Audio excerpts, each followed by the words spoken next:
بل احیاء ولکن لا تشعرون آمنت باللہ وصدق اللہ مولانا العظیم وبلغنا رسوله النبی الکریم الامین ونحن على ذلك لمن الشاهدين والشاكرين والحمد لله رب العالمين ان الله وملائكته يصلون على النبي يا ايها الذين آمنوا صلوا عليه وسلموا تسليما الصلاة والسلام عليك يا سيدي يا رسول الله وعلى آلك وأصحابك يا سيدي يا حبيب الله الصلاة والسلام عليك يا سيد المرسلين وعلى آلك وأصحابك يا خاتم النبيين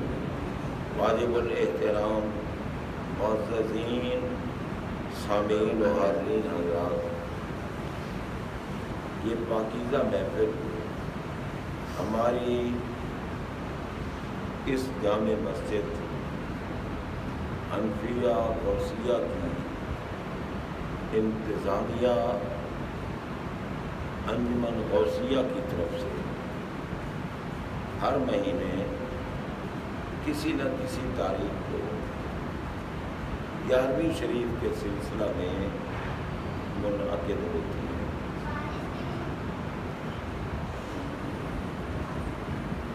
آج حضور غوث اعظم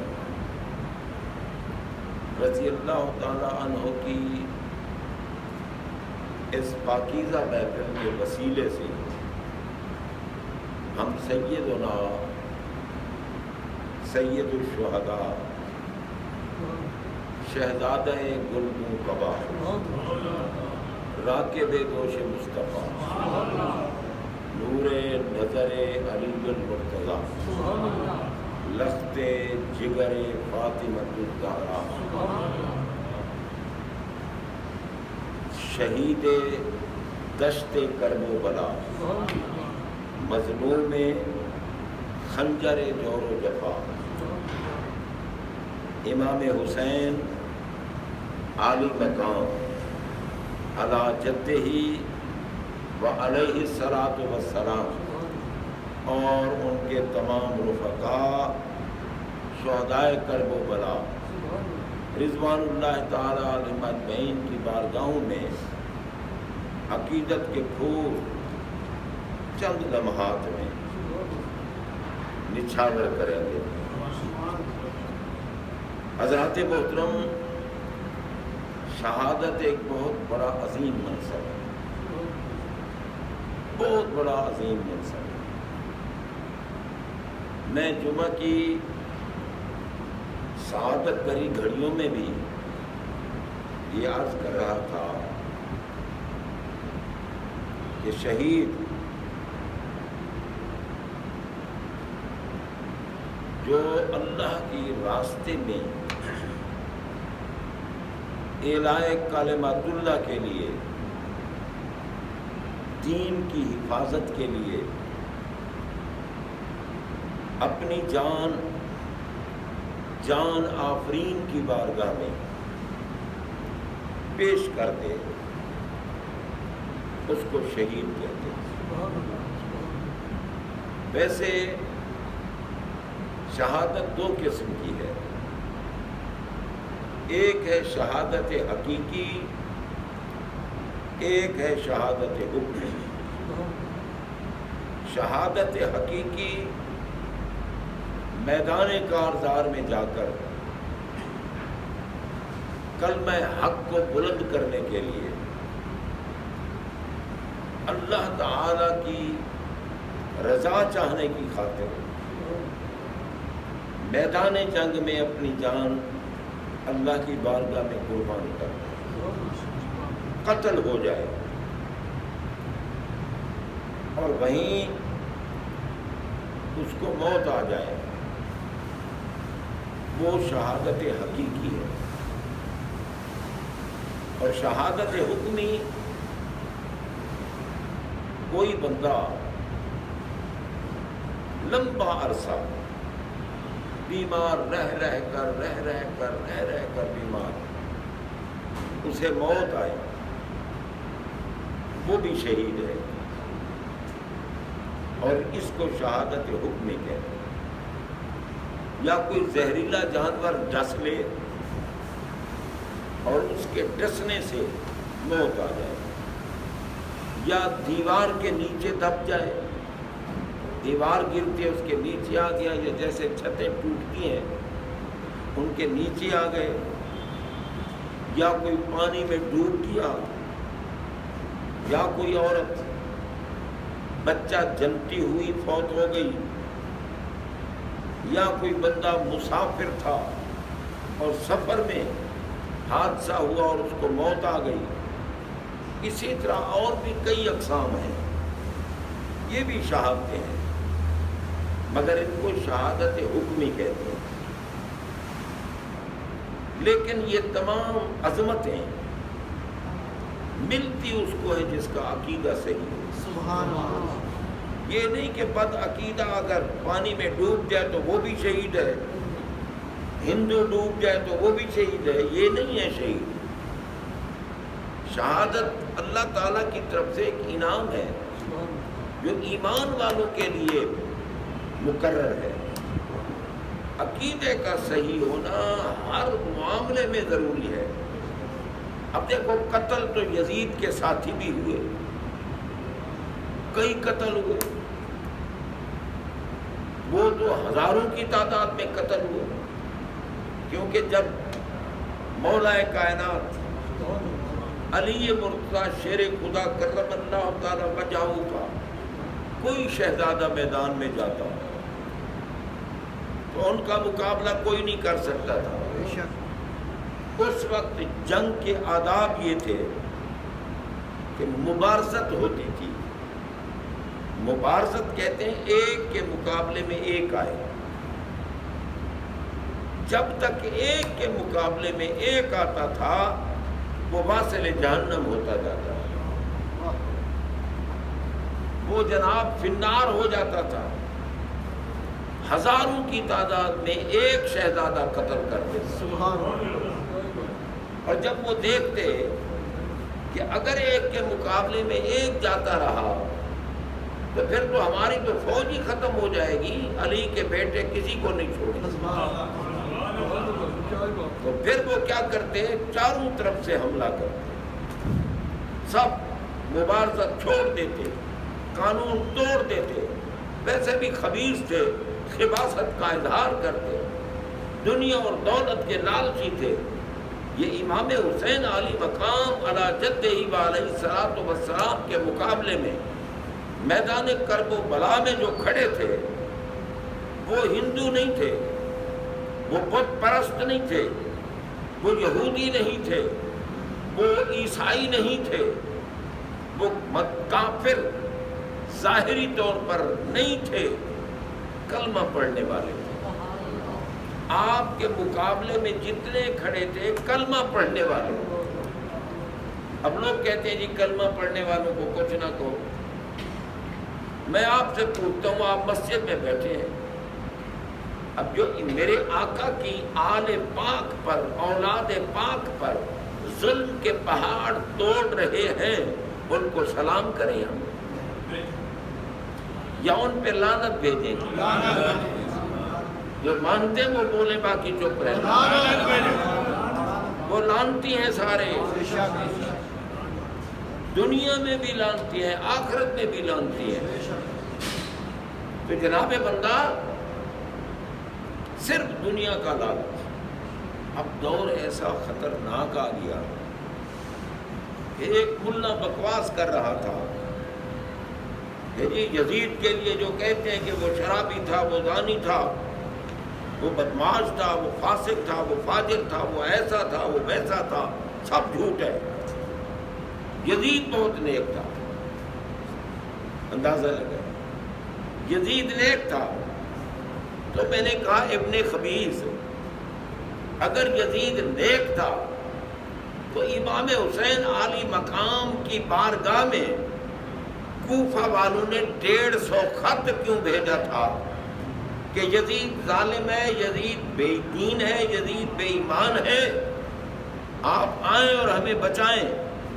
اگر آپ نہ آئے تو ہم قیامت کے دن آپ کے نانا جان کی بارگاہ میں شکایت کریں گے کہ یزید ہمیں بے دین بنا رہا تھا، یزید ہمیں فاسق و فاجر بنا رہا تھا، یزید اسلام کی حدوں کو توڑ رہا تھا۔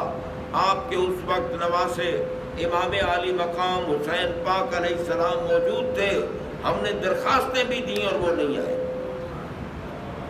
تو جناب بندہ کوئی بات تھی نا، امام حسین عالی مقام نے یزید کو خود شراب پیتے ہوئے دیکھا، خود شراب پیتے ہوئے۔ یزید اس کمینے انسان کا نام ہے جس نے بیت اللہ پر چڑھائی کرائی، بیت اللہ کی چھت کو توڑا۔ بیت اللہ کی چھت میں وہ جانور جو جنت سے حضرت سیدنا اسماعیل علیہ السلام کی قربانی کے لیے آیا تھا، اس جانور کی ہڈی تبرک کے طور پر بیت اللہ کی چھت میں رکھی ہوئی تھی۔ یزید نے حملہ کرایا، چھت توڑی، وہ ہڈی گم ہو گئی۔ اس یزید نے مسجد نبوی شریف، جس کے لیے دنیا ترستی ہے کہ یا اللہ ہمیں مسجد نبوی شریف کی حاضری نصیب ہو، ہمیں گنبد خضرا پاک کی حاضری نصیب ہو، ترستی ہے دنیا۔ جناب اس یزید کمینے لعین کافر نے 3 دن مسجد نبوی شریف کے اندر گھوڑے بنوائے، گھوڑے بنوائے، گھوڑوں کی لیڈ بھی وہیں اندر ہوتی تھی، گھوڑوں کا پیشاب بھی اندر، اور سرکار کے روضہ پاک، اس وقت روضہ تو نہیں تھا، حجرہ پاک تھا، حجرہ پاک کے قریب گھوڑے باندھے۔ 3 دن تک اذان نہیں ہوئی مسجد نبوی شریف، جماعت نہیں ہوئی مسجد نبوی شریف۔ ایک صحابی رضی اللہ تعالیٰ عنہ وہیں اندر قید ہو گئے، وہ کہتے ہیں میں چھپ کے بیٹھ گیا، کہیں مجھے مار نہ ڈالے۔ اب مجھے پریشانی ہوتی تھی کہ نماز کا وقت کیسے معلوم کروں۔ وہ کہتے ہیں جب نماز کا وقت آتا تو سرکار کی قبر انور سے اذان کی آواز آتی، سبحان اللہ، اور میں نماز پڑھتا تھا۔ 3 دن تک گھوڑے بندھے رہے، کم از کم 100 سے بھی زیادہ پاک دامن بیٹیوں کی عزتوں کو تار تار کیا گیا، مدینہ کے گلیوں میں خون بہائے گئے، ظلم و ستم کے پہاڑ توڑے گئے۔ ان کو ایام حرہ کہتے ہیں، حدیث میں موجود ہے۔ تو جناب بندہ اب بتاؤ یزید اچھا آدمی تھا؟ لعنت بھیجے یزید پر یا نہ بھیجے؟ بھائی دیکھو، صرف ایک بندے کی عزت بچانے کے لیے یزید کو سلام کرتے ہیں۔ اللہ کہتا ہے میں زندوں سے مردے پیدا کرتا ہوں، مردوں سے زندہ پیدا کرتا ہوں۔ ان کے والد تو حضرت امیر معاویہ رضی اللہ تعالیٰ عنہ، وہ تو صحابی رسول تھے، کیونکہ ان پر بھی امام حسن علیہ السلام نے کرم کیا، انہوں نے سلوک کی، اور جناب بندہ ان کی صحابیت بھی ثابت ہو گئی۔ اور امام حسین پاک بھی حضرت حسن علیہ السلام کی شہادت کے بعد امیر معاویہ سے انہوں نے کوئی جنگ نہیں کی، لڑے نہیں، خاموش رہے۔ ان کا خاموش رہنا بھی اس بات کی دلیل ہے کہ حضرت امیر معاویہ رضی اللہ تعالی عنہ صحابی رسول تھے، وہ مومن تھے، لیکن مومنوں سے کافر بھی پیدا ہو جاتے۔ بے شک یزید جب مر گیا، اس کے بیٹے کو کہا گیا کہ اب تیرا باپ مر گیا ہے، اب اقتدار کی مسند خالی ہے، آپ تو اس مسند پہ بیٹھ۔ یزید کے بیٹے نے کہا میں اس پر تھوکتا ہوں، مجھے اس سے اہل بیت اطہار کے بغض کی بدبو آتی ہے، ان کی دشمنی کی عفونت آتی ہے، میں اس کے قریب بھی نہیں جاؤں گا۔ وہ حجرے میں جا کے بیٹھ گیا، عبادت میں شروع ہو گیا، حتیٰ کہ حجرے میں ہی اس کا وصال ہو گیا۔ اب جو لوگ شام گئے ہیں وہ بتاتے ہیں کہ یزید کی قبر پر کتے پیشاب کر رہے ہوتے ہیں، اس کے بیٹے کی قبر پر بندے حاضری دے رہے ہوتے ہیں۔ اندازہ لگا، یزید ایک ظالم انسان کا نام ہے۔ ہمارے کئی ملا بہک گئے، پھسل گئے، نہیں جی اس کو پتہ نہیں تھا، وہ بے قصور تھا، اس کے علم میں نہیں تھا کہ یہ کیا ہو رہا ہے۔ میں نے کہا جب حضرت امام حسین علی مقام نے علیہ السلام نے اپنے چچا زاد بھائی حضرت مسلم بن عقیل رضی اللہ تعالیٰ عنہ کو بھیجا کہ یہ خط بھیج رہے ہیں اور آپ جا کے پتہ کریں، آپ پتہ کریں کہ یہ مخلص ہیں یا نہیں، تو حضرت جب آئے اس وقت مدینے کا گورنر نعمان بن بشیر تھا اور وہ محب اہل بیت تھا۔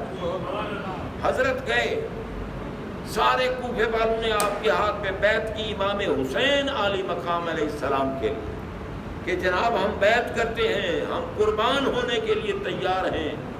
جب انہوں نے یہ دیکھا تو انہوں نے واپس خط بھیج دیا کہ سارے مخلص ہیں اور آپ پر قربان ہونے کے لیے تیار ہیں۔ تو جناب امام حسین علی مقام چل پڑے، حالانکہ کئی لوگوں نے آپ کو یہ کہا بھی تھا کہ آپ نہ جائیں، یہ کوفے کے لوگ جو ہیں بڑے بے وفا ہوتے ہیں۔ آپ نے فرمایا نہیں، قیامت کے دن میں نانا جان کو منہ کیا دکھاؤں گا، اس لیے آپ تشریف لے گئے۔ اور جناب بندہ آپ تو چل پڑے، ادھر یزید نے نعمان بن بشیر کو معزول کر دیا اور بصرہ سے عبید اللہ ابن زیاد کو بلا کر گورنر بنایا۔ وہ بڑا مکار تھا، بڑا قیاد تھا، بڑا ظالم تھا، وہ اہل بیت اطہار کا دشمن تھا۔ بس وہ رات کے اندھیرے میں اس نے عربی حجازی لباس پہنا ہوا تھا اور جناب اونٹنی پہ سوار تھا اور مدینے والے راستے سے آیا۔ لوگوں نے اس کا استقبال کیا، انہوں نے کہا بھئی یہ تو آگے نبی پاک کا بیٹا آ گیا ہے، یہ تو علی پاک کا صاحبزادہ آیا۔ وہ چپ کر کے چلتا گیا۔ جب کوفہ کے گورنر ہاؤس میں داخل ہوا تو داخل ہونے کے بعد اس نے پردہ کھولا اور کہا کہ خبردار اگر کسی نے حسین کا نام لیا میں اس کو قتل کر دوں۔ تو وہاں پھر حضرت مسلم بن عقیل جو امام حسین علی مقام نے بھیجے تھے، جب اس ابن زیاد بدنہاد نے جب یہ کہا کہ میں ان لوگوں کو قتل کر دوں گا، ختم کر دوں گا جن نے ان کا ساتھ دیا، حضرت مسلم بن عقیل رضی اللہ تعالیٰ عنہما وہ نماز پڑھانے لگے، 500 مقتدی آپ کے پیچھے تھا۔ جب آپ نے سلام پھیرا تو ایک بھی نہیں تھا، سب دوڑ گئے اور پھر آپ کے درپے ہو گئے، آپ کو شہید کیا۔ آپ کے چھوٹے چھوٹے 2 معصوم بچے آپ کے ساتھ تھے، ان کو بھی ظلماً قتل کیا اور شہید کیا۔ تو یہ ظلم و ستم کے پہاڑ توڑے ان لوگوں نے۔ امام حسین علی مقام تو بھائی دیکھو ان کے ساتھ بیویاں بھی تھیں، معصوم بچے بھی تھے، وہ تو ان معصوموں کو اور بیویوں کو لے کے گئے تھے، وہ جنگ کرنے کے نہیں گئے تھے، وہ لڑائی کرنے نہیں گئے تھے، وہ تو اسلام کی بلندی کے لیے وہاں تشریف لے گئے، اپنے نانا جان کے دین کی حمایت کے لیے وہاں تشریف لے گئے۔ تو بہرحال ان لوگوں نے یہ بھی دیکھا کہ یہ تھوڑے سے بندے ہیں، مگر باوجود اس کے 22,000 کا لشکر ان کے مقابلے میں پانی بھی بند کیا۔ ویسے بھی وہ مسافر تھے، ان کے پاس کچھ نہیں تھا، لیکن اللہ تعالیٰ جانتا ہے کہ اتنا بڑا امتحان اگر دے سکتا ہے تو میرے نبی کے کندھوں کا سوار دے سکتا ہے۔ جب امام حسین علی مقام علیہ السلام کربلا میں تھے اور 10ویں محرم کو جنگ ہونے لگی تو ہمارے آقا علیہ الصلوۃ والسلام خود وہاں موجود تھے، خود موجود تھے اور دعا فرما رہے تھے، اللہم آت الحسین صبرا و اجرا، یا اللہ میرا بیٹا امتحان کے کمرے میں آ گیا ہے۔ لوگ کہتے ہیں جی اگر مشکل کشا ہوتے تو بچا نہ لیتے، اور پاگلوں اگر مشکل میں حسین ہوتے تو بچاتے تھے، حسین تو خود مشکل کشا ہے، وہ تو امتحان دینے گئے ہیں۔ اب ایمان سے بتاؤ کسی کا بیٹا اگر امتحان گاہ میں ایگزامینیشن ہال میں بیٹھا ہو تو کیا ماں باپ یہی دعا کریں گے یا اللہ اسے جلدی نکال باہر، نکال باہر؟ نہیں، کہیں گے مولا اس کو کامیاب۔ ہمارے آقا بھی دعا کر رہے تھے، اللہم آت الحسین صبرا و اجرا، اللہ نے امام حسین علی مقام کو عظیم صبر دیا، ورنہ جناب ایک جوان بیٹے کی موت ہو نا، ماں باپ کا جسم نڈھال ہو جاتا ہے، طاقت چھوڑ جاتی ہے، اور حسین پاک کا تو سارا کنبہ شہید ہو رہا تھا، اٹھا اٹھا کے لا رہے تھے، پھر بھی امام حسین جب میدان میں گئے تو سینکڑوں کو انہوں نے واسر جہنم کر دیا۔ علی کے بچوں کی طاقت کا اندازہ کون کر سکتا ہے؟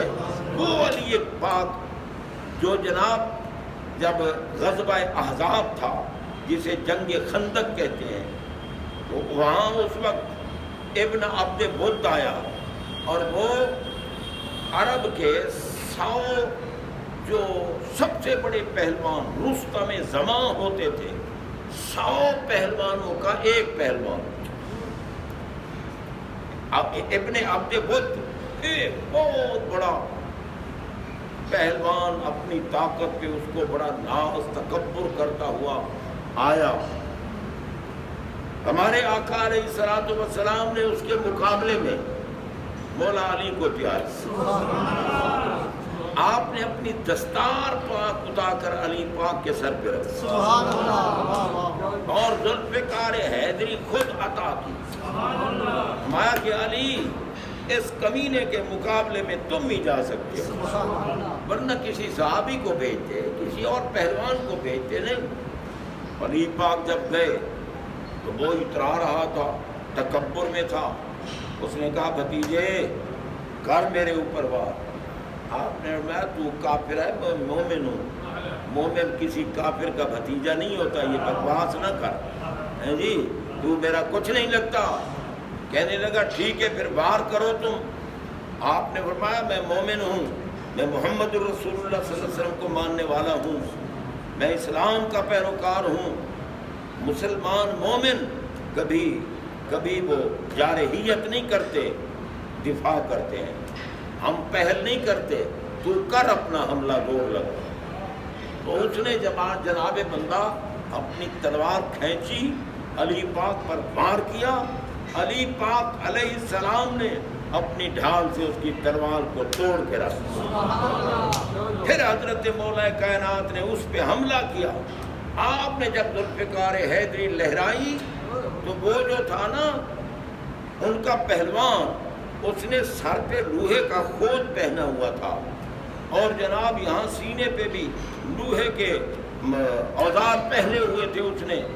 تو آپ نے لگائی ضرب ذوالفقار حیدری کی، اس کا خود سر کا 2 ٹکڑے ہوا، سر 2 ٹکڑے ہوا، جسم 2 ٹکڑے ہوا، گھوڑا 2 ٹکڑے ہوا، زمین پر جا ذوالفقار حیدری لگی۔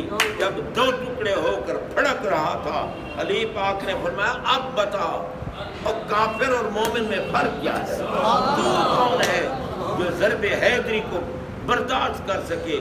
ہمارے آقا علیہ السلام نے اعلان فرمایا علی نے جو آج ایک ضرب لگائی ہے، تمام انسان اور جنات کی نیکیوں سے، تمام انسان اور جنات کی نیکیوں سے علی تمہاری یہ ایک ضرب افضل ہے۔ سبحان اللہ، ایک ضرب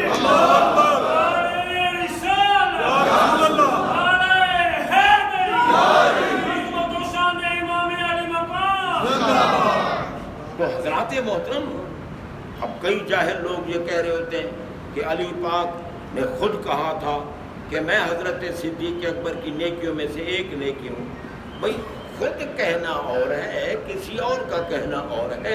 علی پاک تو تواضعاً کہہ رہے تھے نا، انکساری کے طور پر کہہ رہے تھے، اور نبی پاک نے جو اعلان کیا اندھے ہو گئے، اس کو بھی تو دیکھو نا، انہوں نے اعلان کیا ہے حضرت مولا کائنات کا۔ کوئی نہیں کہہ سکتا کہ علی فلاں میدان میں مغلوب ہو گئے، علی فلاں میدان میں ہار گئے۔ علی کی قسمت میں جیت ہی جیت تھی، غلبہ ہی غلبہ تھا، ان کے مقابلے میں کفر ہار جاتا تھا، علی تو ہر جگہ غالب رہتے تھے، ہر جگہ غالب رہتے تھے۔ تو حضرات محترم، یہ میدان کربلا میں بھی تو علی کے بیٹے تھے نا۔ جب ہمارے آقا نے دعا کی، اللہم آت الحسین صبرم و اجرا، یا اللہ حسین کو صبر بھی دے اور اجر بھی۔ اللہ نے صبر اتنا دیا کہ جتنے عزیز شہید ہوتے رہے، حسین پاک کے جسم میں نکاہت نہیں آئی، کمزوری نہیں آئی، میدان چھوڑ کے بھاگنا نہیں تھا۔ حسین پاک تو آخر میں خود بھی میدان میں تشریف لے گئے، وہ تھے جوان۔ جناب بندہ، میرے آقا کی دعا ان کے ساتھ تھی، اور عرض کی نا اللہ کی بارگاہ میں ہمارے آقا نے کہ آت الحسین صبرم و اجرا، اجر بھی عطا کر۔